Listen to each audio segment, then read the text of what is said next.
gagawin natin mga pang-race. Okay lang yan, pre. Okay lang.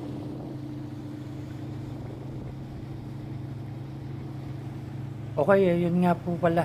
Nandyan po ang aking kinakapatid ni si paring Nardo, no? Kasama ko. And then yan, matutunghayan niyo po ang hello nga po pala sa aking mga followers na laging nakaantabay dyan. Ano po, hayaan nyo kayo ipasyal ko sa magandang lugar na aking kinalakhan.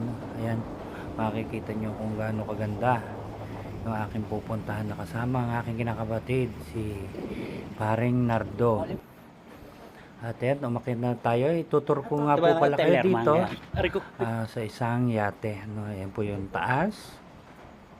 Makikita nyo. Halos green na green yung kapaligiran. Ito po